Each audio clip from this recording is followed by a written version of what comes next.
Join us live on the Sherry Lord Talk Show podcast. Start your day off with the Higher Vibrational Podcast with weekly guests covering spirituality, healthy foods, and so much more. Go to sherrylord.com for more info.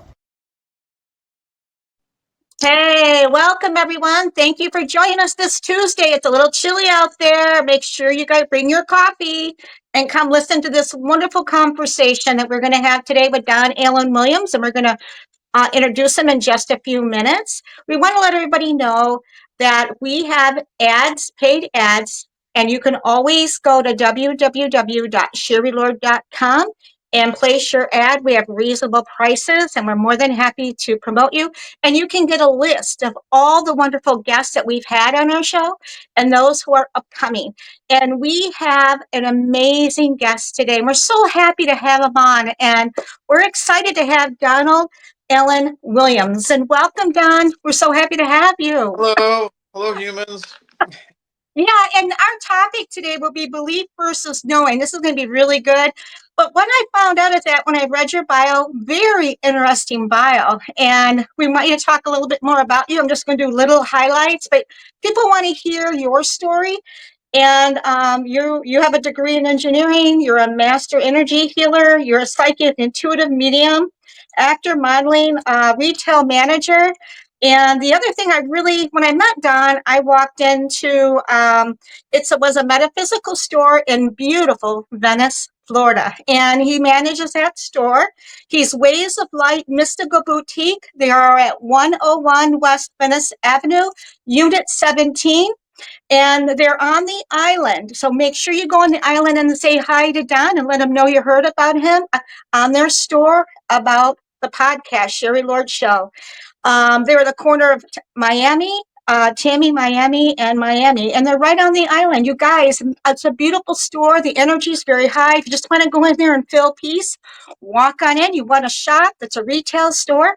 Books, they have crystals, they have stones, they have everything. The bracelets are really nice and jewelry and so much more. But it'd be nice to have a conversation with Don. And Don, you also had a situation when you were 10 years old. Can you explain to us and our audience how your path unfolded and how do went into the metaphysical world?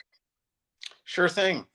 So, I mean, as a younger kid, like 3 years old, I had kind of thoughts that, hey, maybe Yeah, the world's a little different.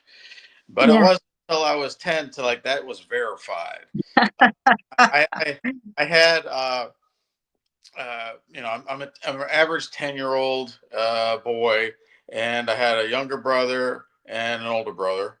And this particular time frame, it was early December, and my younger brother and I were playing tag in the house. My older brother was watching us. He had done this year, he looked after us, Yeah. uh, doing these types of things.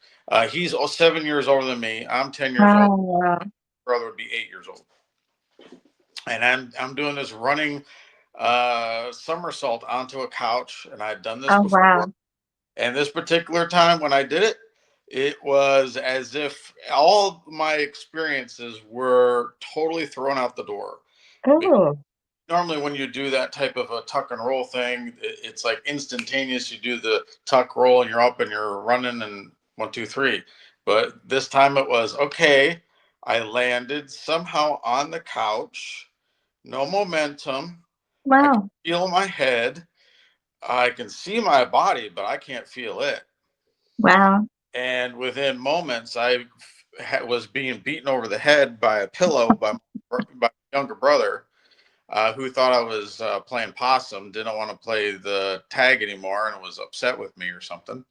And there's nothing I could do. And I tried to speak, but when you're in this situation, you cannot feel your body. You can't control it. You don't realize how much Wow. your muscles and everything Wow. else. Uh, so I could project my voice through Yeah. my lungs, but he Yeah. couldn't. And so after pummeling me over the head for a couple moments, uh, he took off his socks and shoved them in my mouth. Typical boy thing. So yeah. Yeah. And then after I Wow. worked out that those socks with my tongue and squeaked out whatever I was able to say to him that say I couldn't move. He figured out, oh, maybe something's the matter here, and No. ran off to got my older brother who was a teenager at the time, so he's yakking on the phone. And he comes in and he does something to my leg, gives me an Indian burn or pulls something or pinches something. I don't know what it was, but I didn't react. And he's like, okay, there's something the matter here. And so they called the ambulance and all that type of stuff. And when they came, Mm. there was a there was a fire chief that was the father of someone that was in my grade, and he said, "Hey, you okay?" And like I tell them everybody what's going on, but Yeah. they can't really hear me that well either because I can't speak Mm. very loudly. But they put the foam neck thing on me, and Wow. then on the stretcher, and they take me to the hospital. But then they put me underneath this big bright light. I couldn't tell you the room because I couldn't see left or right or anything. All I saw was above me was this big light, and I was thirsty because I literally had sock mouth. And when I came to when a nurse or somebody came by, they said, "We can't give you anything. We don't know what caused this." And I'm thinking, Wow. I just told you this. This isn't rocket science. They're not doing any scans or X-rays or anything. Yeah. And I'm sure my body was in shock, but I Yeah. was cognizant of that. I was more or less like just observing this. And what was also interesting is I never had a sense of like fear or dread or anything bad happening. It was just like, this is strange. There's nothing Wow. you can do. All you can do is sort of let go and let it happen. So that's what I did. And what really made me kind of like think, something strange is going on here. Even though I couldn't feel Yeah. my body, I felt like Oh, my body was my soul, which is kind of where I was like, okay, something is more spiritual yeah. going on here. I could feel what it felt like, or what I thought my soul was like, having difficulty whether it was going to stay with the body, and it was like going through the table, Oh, wow. and it was a strange feeling. I was like, okay, maybe I'm losing it. Maybe this is all a dream or something. So I was like, relax, close my eyes, Wow. and I think I just went out. And Wow. next thing I know, the next morning, I'm in the hospital. They have me propped up like most hospital beds. And I woke to the dietitian racket coming in with the breakfast stuff. And I said, "Oh, wow, I'm really thirsty. Could you give me some of that juice?" And they put this juice in my hand. I dump it all over myself. And they said, "I'm Oh. dead," and all sorts of stuff. I'm like, really? I mean, and I told you I couldn't hold anything. So I was like, okay, I'm still telling them stuff and they're not listening. Hmm. And I heard in the corridor my father talking to one of the doctors or whomever it was supposed to be over my case or whatever, however they do things in the hospital. Okay. And the doctor tells my dad it's a beautiful December morning. It just started snowing. He stunned himself while he was playing. He's perfectly okay. Take him Oh, sled. wow. Thinking to myself, I am in so much trouble. Wow. The world here is Unbelievable. totally. It's like what anybody had ever told me was up for suspicion and question. Like adults are supposed to help you out. They're all failing Yeah. me. Supposed to listen to you. Care? No, they don't. Oh, they're just going to do their own thing. I was just another person that was there as a patient they want to get rid of. And my dad, so he picks me up, and he's kind of caught between what he's told to do by the doctor, because we're all brainwashed into listening to authority, Mm-hmm. and myself. And he's like, okay, I'll do what the doctor says. But he lifts me up and brings me to the car, and I still can't move or do anything, and I'm telling. Yeah. So he takes me to grandma's house and puts me on a bed, and for the rest of that day, I'm staring at the ceiling. And Wow. I think he was hoping that somehow, what the doctor said, I, like all of a sudden Hmm. break out of, because I think they thought I was sort of making this up or something at this. Okay. And word that my mom and my stepfather, who were in, like, this all happened when I was 10 years old in Yeah. Cleveland, Ohio. And my mom and stepfather were in Atlantic City at the time on like a little mini vacation thing. Okay. And so they had to get word to them that night, the previous night, and they drove back. So it took a little bit through the day, but my dad found out, okay, your mom's going to be back home, so he's happy to get rid of me, picks me up in the car, takes me to where I live, puts me in my bed, takes off. So my mom comes in. She's a nurse. She's like, okay, Mhm. something's not quite right. What happened? Da da da. And she did the first thing that was really kind of unique throughout my whole experience. Is she sat me up in a on the kitchen table on one of the kitchen seats, which was straight up. Everything else, I Mhm. was always some sort of slant or laying down, and it didn't Okay. immediately, but it was enough sitting straight up where the gravity was able to touch whatever was disconnected quite right. Mhm. And I used the metaphor of you might have seen like a TIG welder or something like this, where they're jumping the sparks. Uh, and I think that's kind of what was happening. It went to the point where there was no touching to some touching, and the sparks started jumping. Because then I went from not being able to move at all to shooting pain going through me Oh, like a fish out of mm, water, convulsions, yeah. whole type of thing. My Wow. holding me on the table, calling 911 again. Then they get me in the get me out, take me on off to the hospital, and then they're all upset at me because I can't stop moving, and they can't. Wow. And they're trying to do the scans and stuff, whatever scans they were doing on me, and it took a long time for my body to kind of like calm down from all that. And Wow. they were able to eventually get some scans and stuff, but they couldn't find anything that they thought was the matter with me. They wanted to put me in a room with camera. Once again, they thought I was the world's greatest actor, and their ego was so big Wow. that I had to be making this up. And I went from that pain feeling that I had to basically going back to the inability to move. And if it was like very sluggish, like I was like really like I was almost like in tar or something. It was not like normal stuff. And Wow.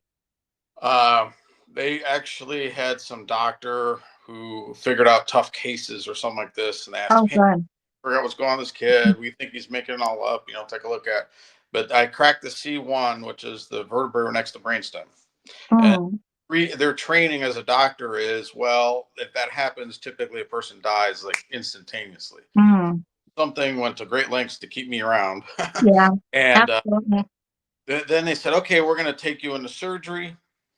And they chipped up part of my left hip and they fused it with a wire and put me in traction and all that. Mm, But when all that was going on in surgery, to my knowledge, my vitals didn't go like near death, but I did have that experience where I went to the other side.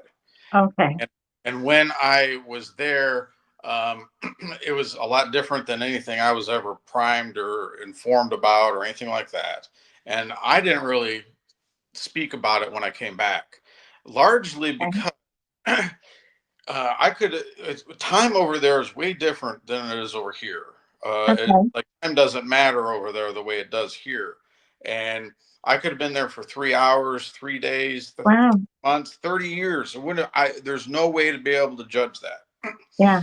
And uh, then coming back in this body, it's like there's so much information that this Hmm. body can't process that all I had was kind of images and thoughts and kind of Hmm. mental memories of it. So it was difficult for me to really understand it myself until as time passed in this Okay. life, then there was more energy on this side that can work through all that I had been through. But Wow. it's kind of weird because we refer to anybody who dies and we think of their spirit as death on the other side, so to speak. And over there it's sort of like, well, we're dead to them and we're the equivalent, almost like moving through quicksand. We're moving Yeah. so slow. um, and I had a council. Everyone has heard of the 1111 number and think, okay, this is Hmm. with angels and stuff like this. And we basically have these 11 that are part of our council, and we can think of those as our angels, right? And they're here in our lives wanting us to succeed, and they're always trying to help us out. Mhm. At least that was my experience, and it was more like, sit down here, well, we got more planning, going according to plan, and all that type of stuff.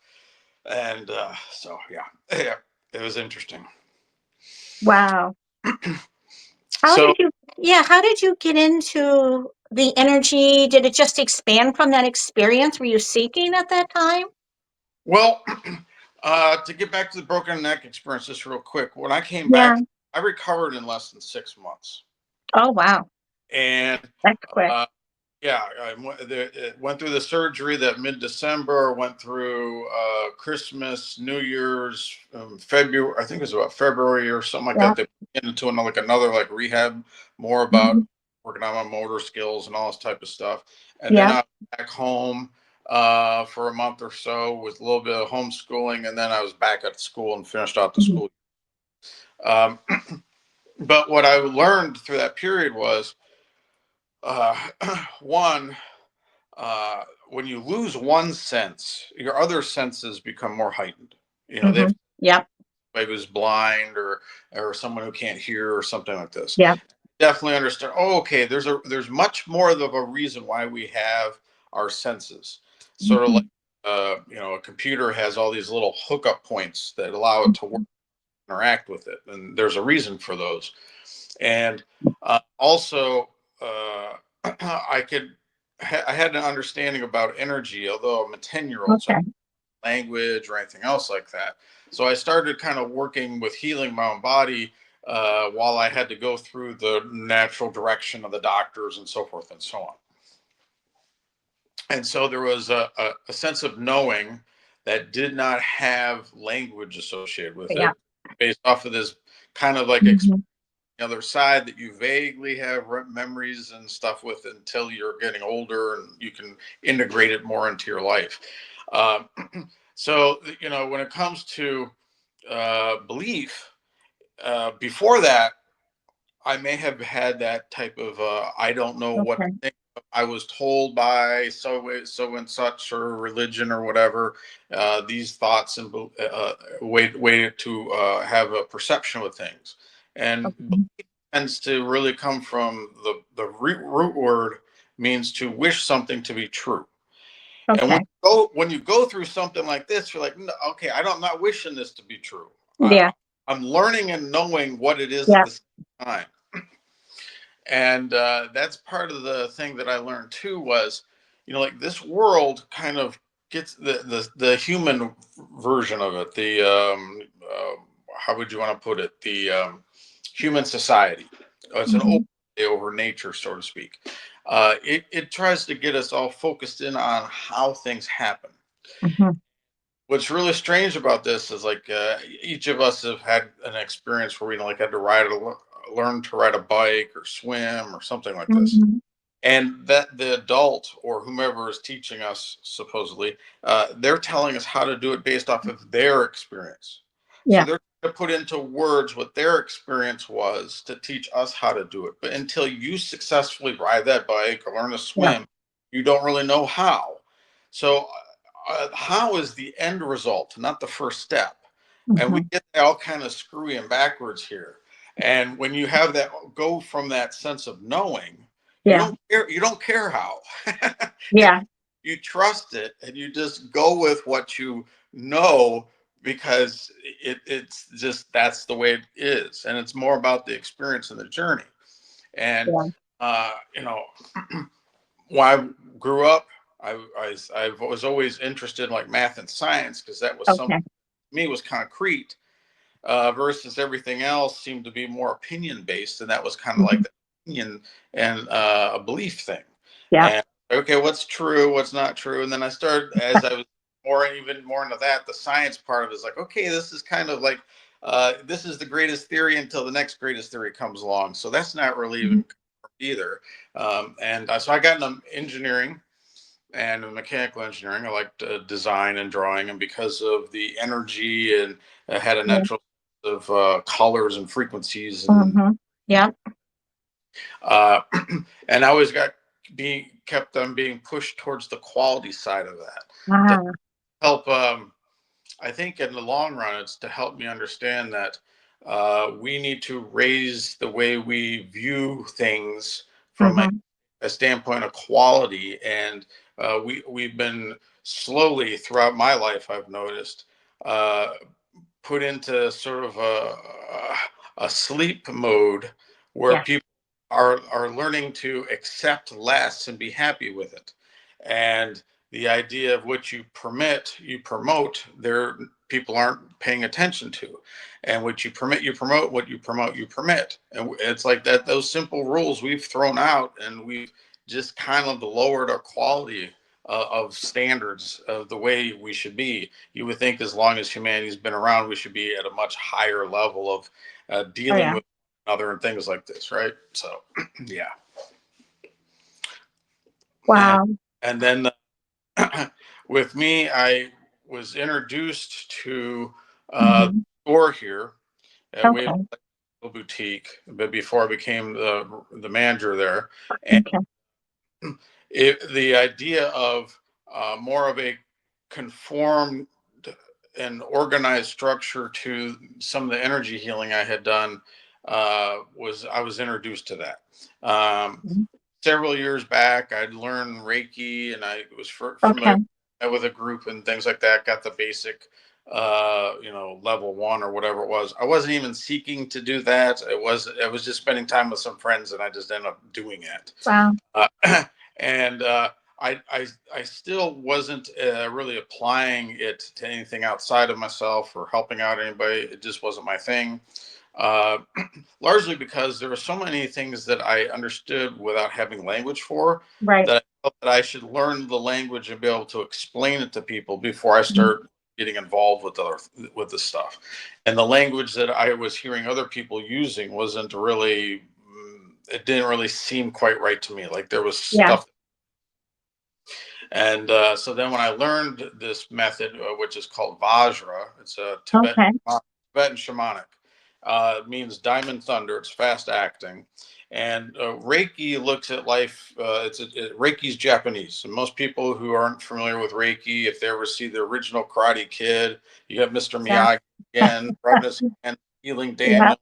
uh, that's Reiki, right? And that the energy is coming through us at all times, so we're just consciously aware of it and focusing it through our hands and Yeah. transferring energy and that energy onto somebody to heal. That's Reiki, basically. Whereas Vajra, it looks at the way nature works, and you see Yeah. plants outside, and we're taught through science that just because a plant happens to be in sunlight, it's going to grow and it's getting the energy from the sun. But the Tibetan shamanic looks at it as all energy seeking a Yeah. purpose, and that plants are calling that energy to it to feed it. Mhm. And so I use this energy that I call in through a series of processes to heal holistically.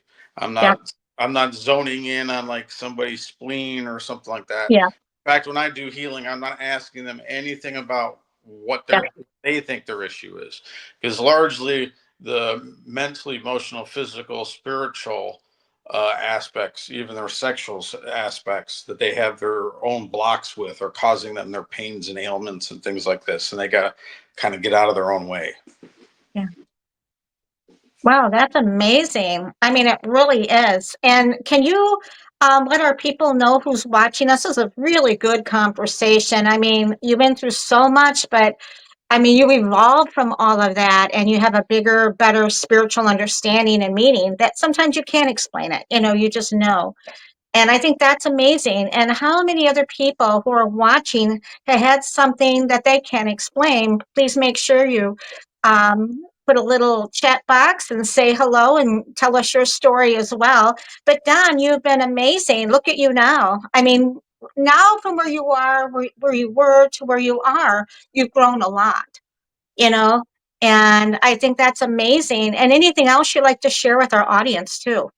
Well, anybody who may have been through something like I've been through, Yeah. or if somebody has been through that, uh, the good thing is I know how to help people go through the process a lot better, because now I have the language for it. I can explain a lot of the little nuances. And that's always part of the difficulty is we all speak supposedly the same language, but there's Right. an ability to comprehend it and understand the perception, where we've been tunnel visioned into this Yeah. small segment of the what there is and what there isn't, and being able to be outside of that and then Right. find our authority in having that greater view and seeing the bigger picture. That's what I would suggest. Is, it helps to have conversations with others, to Right. so therefore you don't, first off, you don't feel alone, because that was my biggest thing. I was like, I am totally isolated here. Talk to anybody about this. Nobody Yeah. understands what I'm talking about. As a little kid, I had a nickname that was an anagram.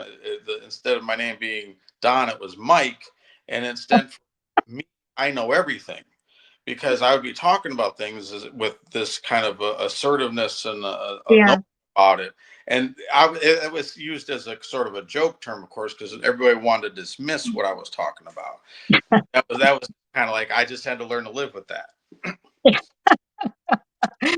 Yeah, I mean, I think it's amazing, especially your story, your path, and where you are now. And, you know, you are in a store, which I think is great. It has a big pillar of light around it. And I mean, you're holding the space there as well at the retail. Um, and he makes sure you come and say hi to Don and let him know you saw it on the Sherry Lord podcast, the Spirituality and Authors podcast. Come and say hi to him. He's an amazing, beautiful soul. You want to meet him. You want to have a conversation with him. And he has a beautiful, managing a retail store. They have beautiful stones, crystals, books. Their bracelets and necklaces are wonderful. But if you just want to go in and just want to feel at peace and let everything go, the vibration in that store is amazing. And you just want to have a conversation and say hi to Don, come on out down to beautiful Venice, Florida. It's amazing. I know a lot of people that are here may not know that you're there, and we just want to point it out. Our friends out in Sarasota on the East Coast, throughout Florida, and those who are coming down for the snowbirds. I want everybody to know that you're there because it's really needed. People need a space to go to, but they can't tell anybody about. They can tell a few friends, but they really want to connect with those who understand. And they love it. And make sure you go to Waves of Light Mystical Boutique.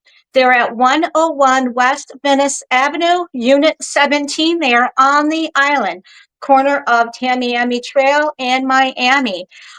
Is there anything else you'd like to share? We really want you to come down and say hi to Don, walk into that beautiful store and get a high vibration and peace and feel the peace. And you'll feel that shift when you walk in and you'll feel better when you walk out. Well, we're out here, and we want to meet you. Unless Yeah, you make yourself present, we can't meet you.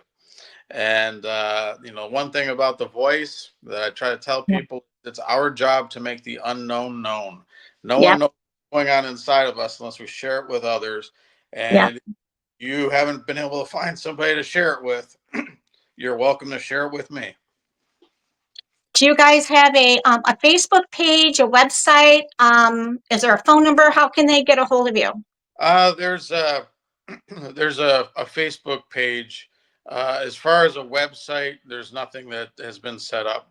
And Okay, uh, as far as the phone number, you can go on the Google and okay. waves They of light can up. get it Yeah, off. yeah. Absolutely. Make sure you come on down and say hi. And they would love to have you in their store. And especially the conversation with Don, you're going to just feel wonderful when you leave that store and when you walk into the store. A lot of wonderful gifts and come help the beautiful downtown people in the stores down there as well. We love helping the people and everyone around. And especially that you guys need to know that there is a metaphysical store there, and it is called Waves of Light Mystical Boutique, and it's at 101 and West Venice Avenue, Unit 17. It's on the corner of Tamiami Trail in Miami. It is on the island and go to beautiful Venice, Florida. And we'll see you all and thank everybody for joining us and for this wonderful conversation. We thank Don for being on our show. We'd love to have you back. Thank you, Don. Thank you. Thanks for having me. Appreciate it.